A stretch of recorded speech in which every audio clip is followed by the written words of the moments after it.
I'm already live. I'm already live.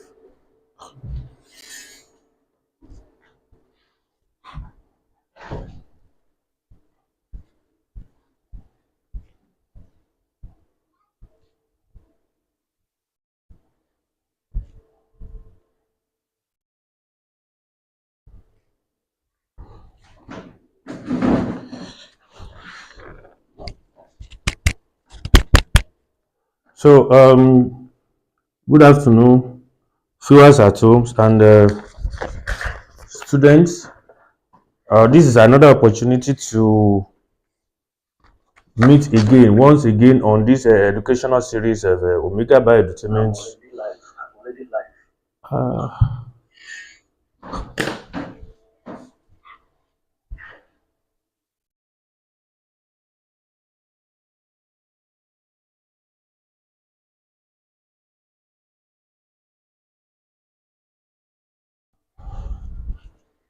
This is another opportunity to still meet again, and this is going to be on animal breeding.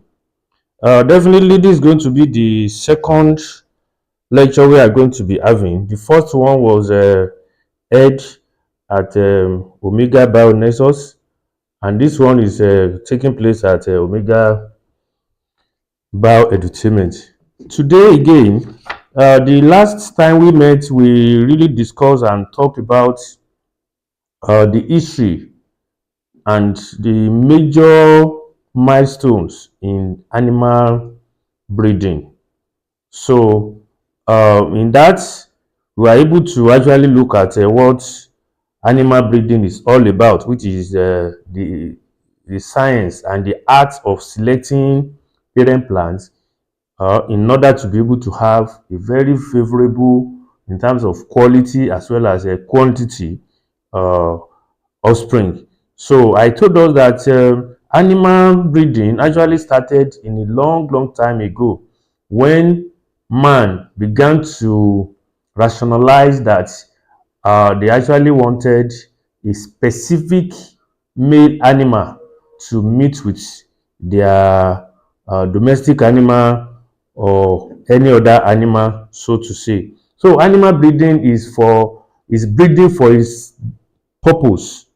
So, and that is animal breeding is the science and art of selecting parent animal and mating them in order to produce offspring with our desired quality. So, if you actually want to give birth, if you want to have horses that are going to be very, very strong and will be can actually be used for game and some other very, very important tasks. So we will definitely have to select the male animal that is going to mate with them so as to be able to have that desired product. So that is animal breeding. And I want us to know that animal breeding, the game is not only for a better productivity, not only that, it has to do with producing animal, species of animal with better productivity and that they are able to adapt to new environment in terms of health and in terms of capability. So that is breeding for a purpose. So we cannot have animal breeding definitely if there is not going to be for a certain purpose. The purpose could be we are looking for animals that can resist diseases, that no matter what happen in terms of environmental condition, they will be able to adapt to that condition. Or we might be thinking in terms of their growth rates. Maybe the traditional animal that we have, their own growth is very, very slow. For example, when you talk of our local fowl, you see them that in terms of sizes, in terms of every other thing, you see them that they are always very, very slow growers. But we now have broilers and some other one that actually came as a product of animal breeding that came around and actually we are able to get animal poultry that could grow at a very faster rate. For example, that of broilers. Within 4 months, you see them producing very good and big in size. Then in terms of milk or egg production, we can also select for that. Then we can also select for adaptability to the to environmental condition. So when we say selection of animal for certain purpose, so the purpose can be any of the four, or it could also be for any other reasons. So but animal breeding with a purpose, special purpose in mind, there must be a definite goal that we will have, so that we will be able to now one way or the other. And what are the importance of animal breeding? Number one, for food security, in terms of increase in production of milk, meat and egg. And number two, for disease control, animal can be bred to be able to resist certain diseases, and that is very important, especially for those of us in microbiology. Another thing is for our brothers and sisters in environmental biology is the importance could be for food, for conservation. We want to conserve certain species of animals. We want to have them in different varieties. So when we are selecting for that purpose, in order to be able to, we want those animals to remain with us for a very long time. For example, you can have a dog, and that dog could have a character or trait that you actually want that trait to be with you for a very long time. So that means you must be very selective in order to be able to select the exact male animal that is going to mate with your animal. So that is it could be for conservation, also for economic growth.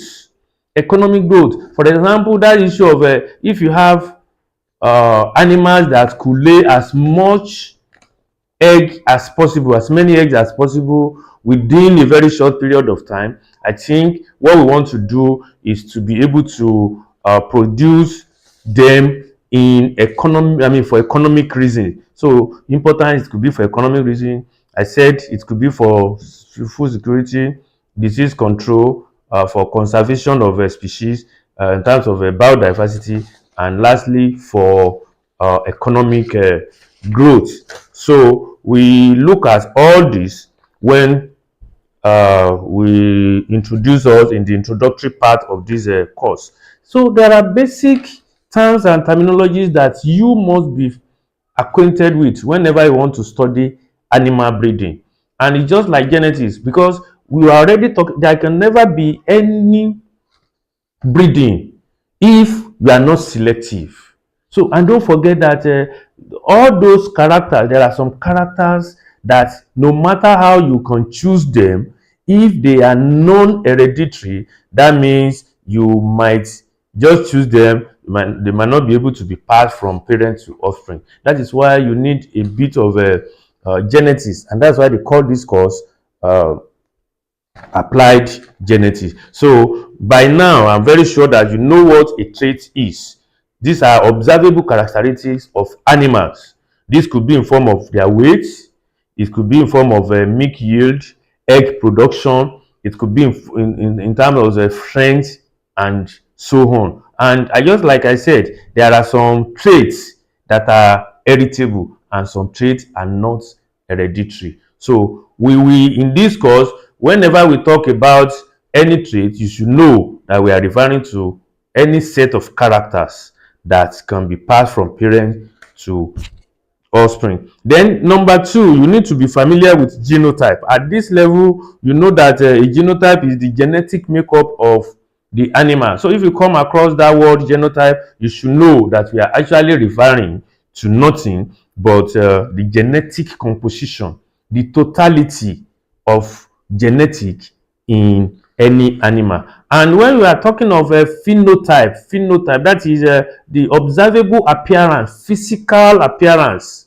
or performance, which can be as a result of the physicality and environmental factors. So these are phenotypes. So any traits at all that is physical, that the environment can actually reshape, that means we are talking of a phenotypic characteristic.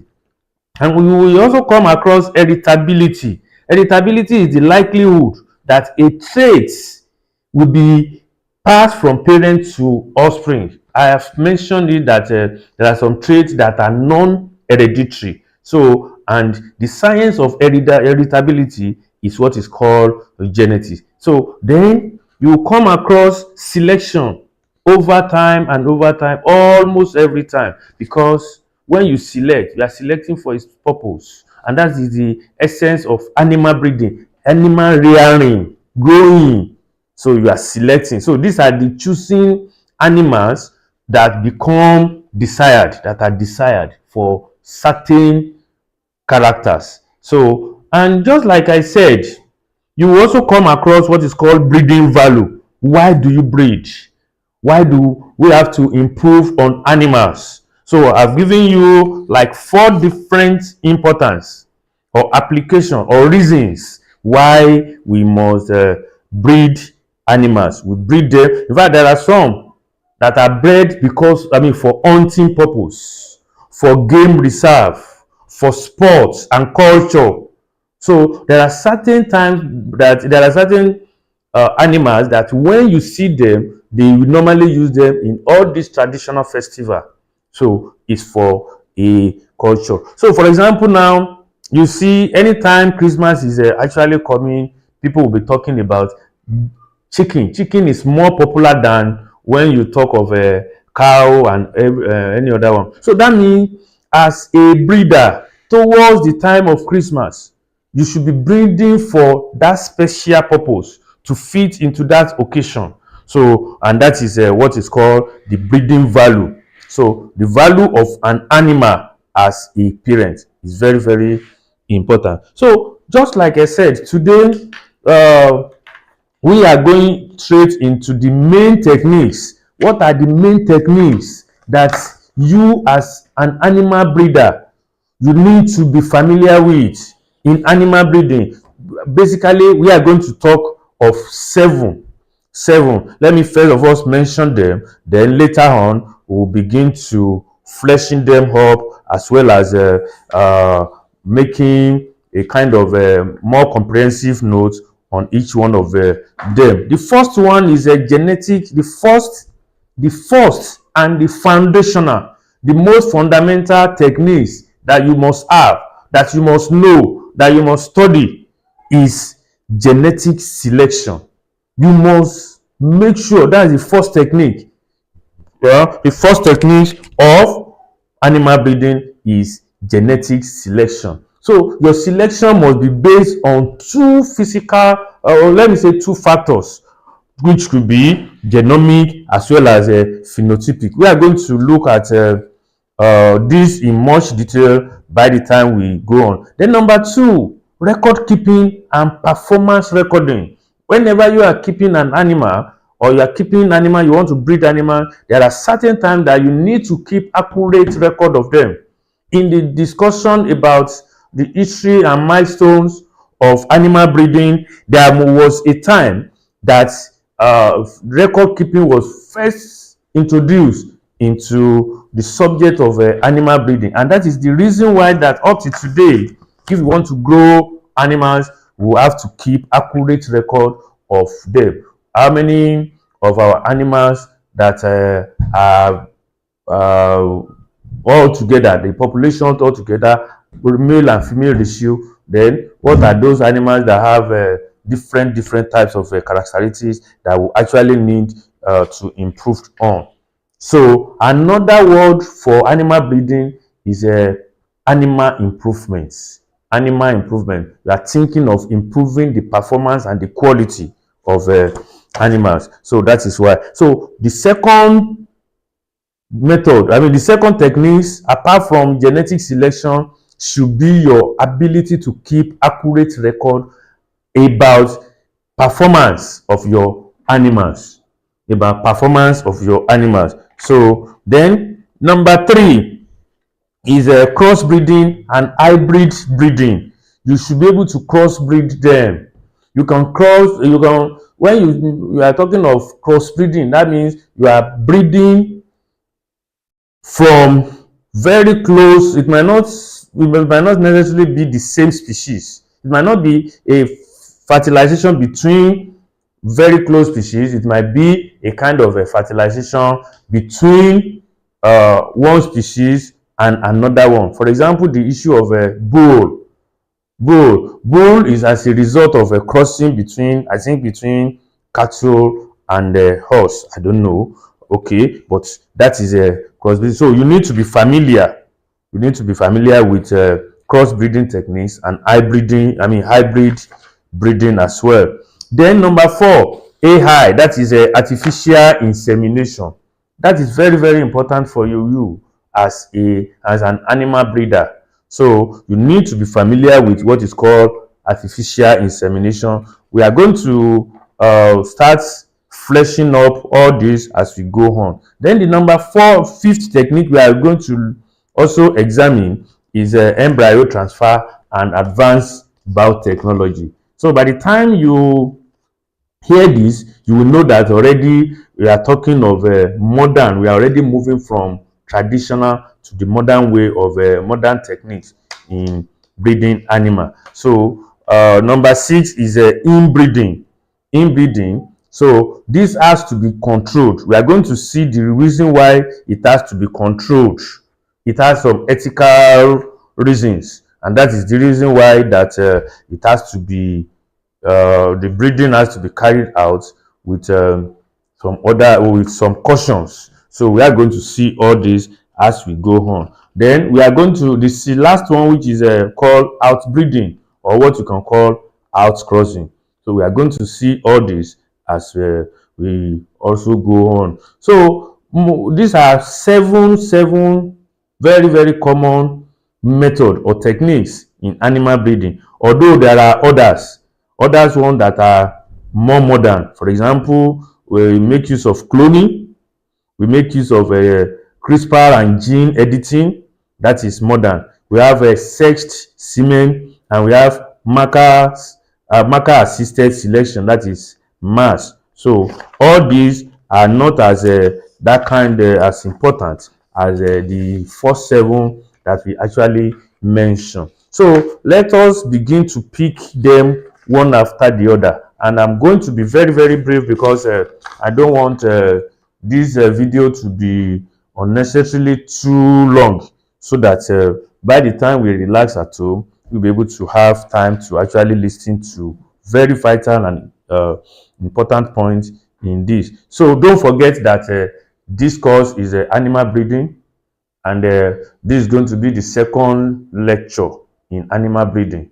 The first one was in a video in Omega Bio Nexus, which I said you people should consult, you people should watch. By the time you watch that has to do with introduction into animal breeding. When did breeding actually started? When did it start? And some of basic and very, very important milestone in animal breeding. So today is actually meant for main techniques in animal breeding, and I said the first one is genetic selection. From the word genetic, you know what it means, that it involves both genetic manipulation, genomic manipulation, as well as a phenotypic manipulation. So, and what do we mean by this? The definition: this is a practice of choosing the best animals. The practice of choosing the best animals based on their genes. Based on their genes, or it could be based on their phenotypic or genotypic selection. So if you choose any animal because of their genetic makeup, that means you are trying to practice genetic selection, and that is why genetic selection must be based on phenotypic selection. What are the characters or traits that you can base your selection on when you are talking of phenotypic selection? Number one, this could be based on physical characteristics. For example, if you are talking of a big size, you are talking of a faster growth, all these are physical. And sometimes you might also be selecting based on easy and cheap, but uh, this is very, very important because you are basing it on the physical attribute that you see. You might want animals that are very, very bony, some animals that are much more muscular. So this is as a result of phenotypic selection. And if you are talking of genomic selection, that is another kind of genetic selection. So genomic selection is going to be based on their DNA. That is not the selection that you are going to be base on before, because you are able to see it with your physical eye. No. So any selection of animals that is based on the use of DNA is as a result of genotypic or genomic selection. So then, what are the advantages of genetic selection? Number one, it is a faster genetic progress. Immediately you are going to see it. It's very fast. If you are selecting either based on their genetic makeup or as well as a physical makeup, you are going to see them very, very fast. Then you will spend less. You spend less because reduced cost of rearing, and you are going to reduce cost of rearing very, very inferior ones. So, and by the time you are already eliminating the inferior ones, honestly, you are going to your cost on them is going to be very, very reduced. Then it is selection of hidden traits. Nobody might know why you are selecting what you are selecting. So it is a selection that is based on, that is on genomic selection. It is selection that is based on hidden trait that nobody will know, but you already know why you are selecting based on that. It could be as a result of the ability to be able to resist diseases.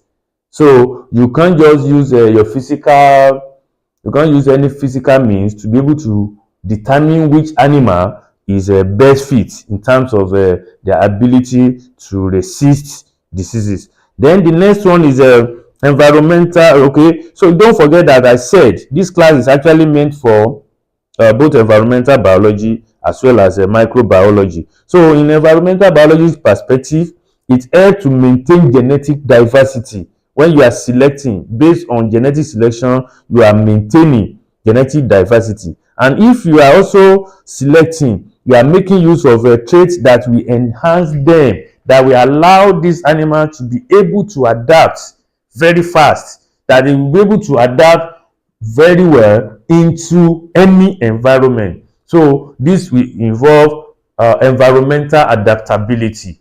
So then from the microbiological aspect of it, so selection, if you are selecting based on that, you are looking for animals that are able or that can resist diseases. So that means you are going to start looking at them in terms of their ability of antigen antibody reaction. That is, you will be applying some sense of immunology. So in order to be able to see, okay, this one can adapt to, they can resist these certain diseases, whereas the other one cannot.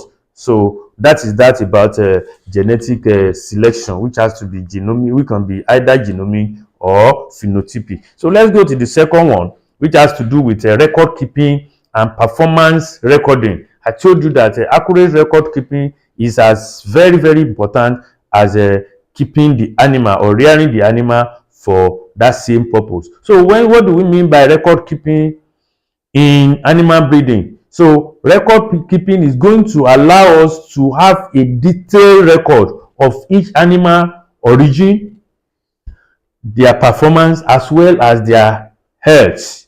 So the record we are going to start keeping will include their pedigree, that is their parents, where are they from, which animal actually give birth to this new set of animal. So we'll be keeping record of their parentage. We'll be keeping record of their birth rate, birth date, as well as their gender as well. You see, in some cultures, they also celebrate birthday of animals just the same way they also celebrate human birthday at time. So, but this will also help them to be able to have accurate record keeping about their birth date. Then apart from that, their growth performance in terms of weight and sizes. So how many kg are they in January?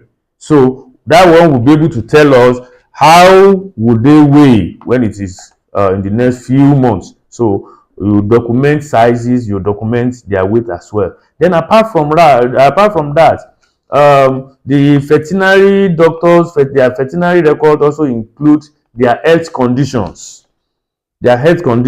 So we also keep data of that. Then in terms of their production rate, when you are already thinking of their production data, you are already thinking about milk, their products, eggs. Are you rearing them for what purpose? Are you rearing them for competition? So all this is going to help you. So what are the major importance of keeping record of animals and their performance recording? Why are you keeping them? Number one is to be able to help you to track and identify superior animals. That one, when you are keeping accurate record of all these animals, that will help you to be able to know which one are better in terms of certain condition or certain traits. So that is very, very important. Then it will also help you in planning as well, because you are already keeping accurate record. That one will enhance your planning. When next should you take in some other new set of animals? When should you sell them? When should you use them for special purpose? So that is going to, so if you are not keeping record of all this, that might not help your planning. And apart from that, by the time you are keeping record, that one will also prevent inbreeding. Going to prevent inbreeding, because if you inbreeding is at the disadvantage level. So we are going to see how disadvantageous inbreeding could be. So that is that. And thirdly, we are going to the third technique, which I called crossbreeding and hybrid breeding. What do we mean by crossbreeding? Crossbreeding is a mating of animals from two different breeds to combine their own desirable products. I mentioned it the other time that when you are combining the best results in one animal and you are combining it with the best result in another animal, that is what is called crossbreeding. In terms of species, they are going to give you a product that is going to combine the two traits together, and that is why you see the bull, they call the product, they call it bull, because the bull is infertile. The bull has a lot of strength. So that is a crossbreeding. So what are the major objectives of a crossbreeding? Number one, it is going to help and boost our productivity. So then it's going to combine breed advantage. So for example, if you are crossbreeding animal A that has a better tolerance to eat, then with animal B that is very, very known in terms of high milk production, that means you are combining heat resistance, you are combining it with a high milk production. That is still one of the main objectives of the crossbreeding. So, and just that I said, well, the product of crossbreeding is always healthier and stronger. It's always healthier and stronger, and it combines the best of both sides, or the best of both breeds. So, and there's nothing that has advantage that will not have its own disadvantages. The disadvantages of this include the offspring may not be suitable for breeding. You can just be successful in first filial generation. You might not be successful in propagating that kind of animal for a very long time, and that is one of the disadvantages of crossbreeding. So bull is not sterile. That means bull cannot even give birth to another bull. So that is one of the disadvantages. The second one is a poor management of crossbreeding can lead to loss of pure breeds. So the one that can produce milk, you are already crossing it with the one that has a very strong in terms of strength. So before you know it, you'll discover that the parental line that can produce milk, you are not going to see them within a very short period of time, because you are going to lose some of these pure breed. And why do we do that? Why do we actually breed when we are talking of crossbreeding? So we normally do that in order to improve resilience to climate change. You want some animals that can resist, that can adapt to very harsh conditions. Then number two, we are trying to avoid extinction of poorly performing native breeds. So that is another thing. So number four is artificial insemination. From the word artificial insemination, that is the placement or the act of placing semen into the reproductive tract of a female without their natural mating. So you don't want them to mate at all. So what you do is you collect the semen from the male animal, and you are going to introduce it into that of a female uterus. Okay, sorry, a female. So that is that is artificial insemination. So it's placing the practice of placing semen into the reproductive tract of a female without natural mating. So what you do is you collect the semen, just like I said. You are going to evaluate it. You evaluate the semen, then you will store it. Especially always in a frozen condition. Then later you will use it to introduce it into females. So the advantage is that you always have access to superior genetics globally. Anytime you practice artificial insemination, you have access to superior genetics. Then number two, you avoid diseases of natural mating. Then there is a control in terms of timing and selection of mating. Okay. Number five, that is embryo transfer and advanced biotechnology. So the definition of this is the practice of moving embryo. The embryo has actually started to grow in one animal, but you are introducing it into genetically, you are introducing it into another genetically superior female, so to serve as a surrogate mother. Okay, you know, they also practice it in the human race.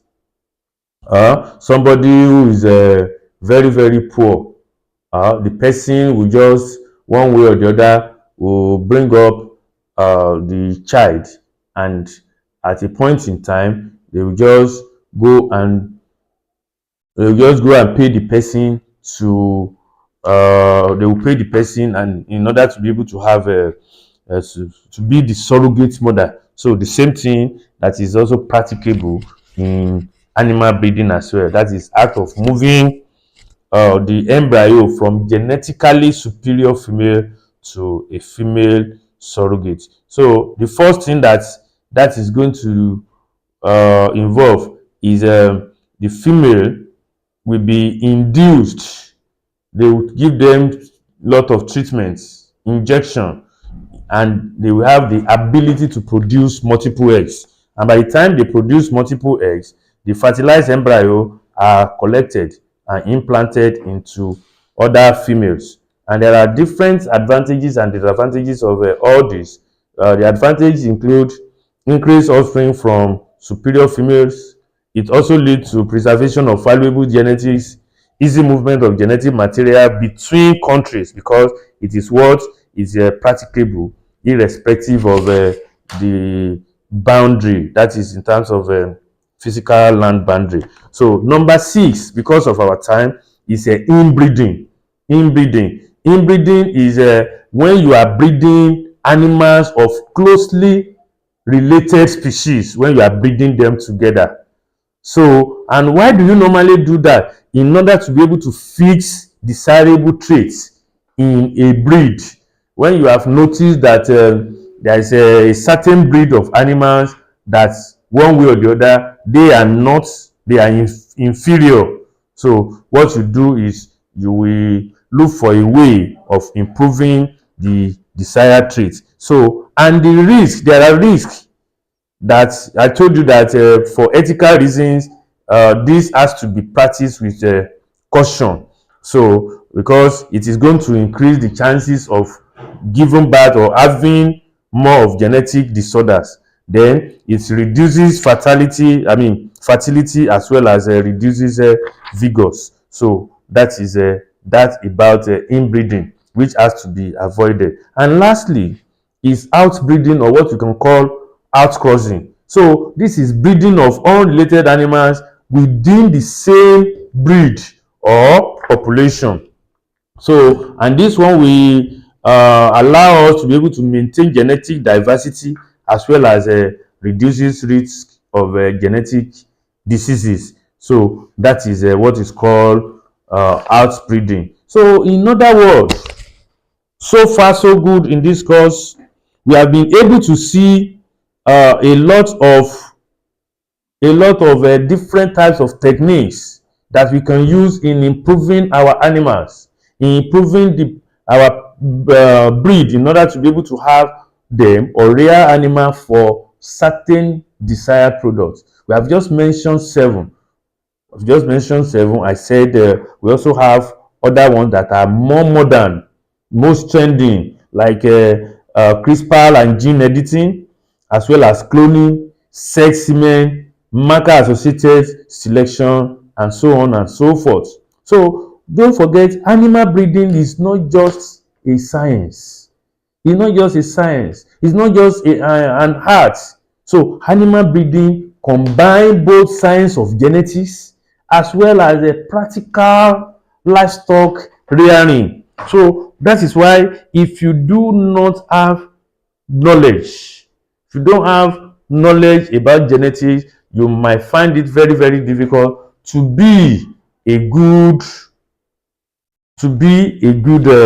animal breeder, and that is very, very important. So that is why I said that generally and genetically speaking, somebody who is a plant breeder in terms of a biologist, is better for that person to be a geneticist, because if you do not know how genetics operate, how gene operates, the behavior of gene, the structure of gene, the function of gene, and what happens that there are some heritable traits and there are non-heritable traits. It is not every quality or it is not every trait that you see in one animal that can be passed from the parent to the offspring. And that is why this course is actually being known and called applied genetics, because it is application of genetics that you have to know. So I want to give you this assignment, and that assignment I'm going to